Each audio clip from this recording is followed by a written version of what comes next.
I consider myself someone who has a pretty good sense of humor, and thus I thought it'd be important to do a public service announcement regarding things that are not funny, and to do a how-to guide on how to deal with people who think they are hilarious when really they are just offensive and oppressive. Here's a list of things that are not funny: rape, racism, sexism, homophobia, body shaming, making fun of people with disabilities. These things are no buenos because not only are they not funny, are harmful and toxic to any social environment. Here's another pro tip. If you need to begin a statement with, well, you know I'm not homophobic, well, you know I'm not sexist, you know I'm not racist, you need to shut your mouth. Stop saying whatever it is that you are about to say. Just stop talking, stop perpetuating really dangerous notions. People get killed and violated in a whole slew of really awful things each and every day because of their sexuality, their sex, their body types, and their disabilities. Every day. This is real and violent. Your excuse of free speech and dark humor is irrelevant to the fact that you are encouraging danger to your fellow human. You say these things. Just because in the United States you have a right to bear arms, does not mean that you have the right to aim and pull the trigger at another person. Language works very much in the same vein. Words have consequences and you need to check yourself. Worry more about the safety of the people around you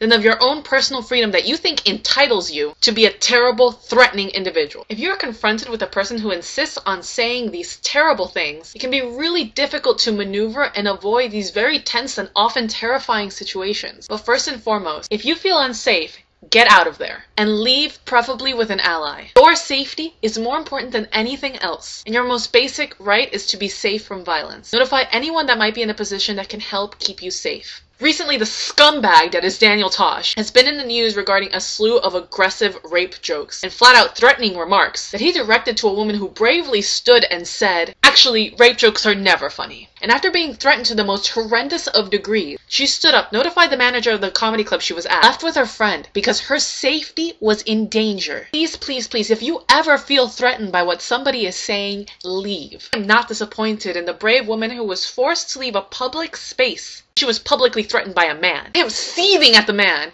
who encouraged violence and seething at the rape apologists who promoted and continue to promote this disgusting behavior. If I had been there, I would have stood up and said, "I'm sorry, Daniel, can you please explain to me in what universe it would be funny if that woman got violently stripped and then violated by 5 men? Explain to me that humor. I'm having a hard time finding it. Tell me, because really, I could use a good laugh." You see, I've been subjected to an hour of your vile, pathetic excuse for humor, and I don't think that my gag reflex can handle anymore. And if you see people like this who use their humor as an excuse to strip people of their humanity, ask them, point blank, "Sorry, I don't understand the joke. Can you explain it to me?" Play dumb until they are forced to outline their oppression. If they dare to get mad at you or call you a killjoy, you bluntly explain to them that it's not your fault, that not only are they completely not funny, they get off on oppressing, belittling, and hurting other people. You point out their wrongdoing and you make them be well aware of their vile, so they can learn and receive negative feedback for their actions.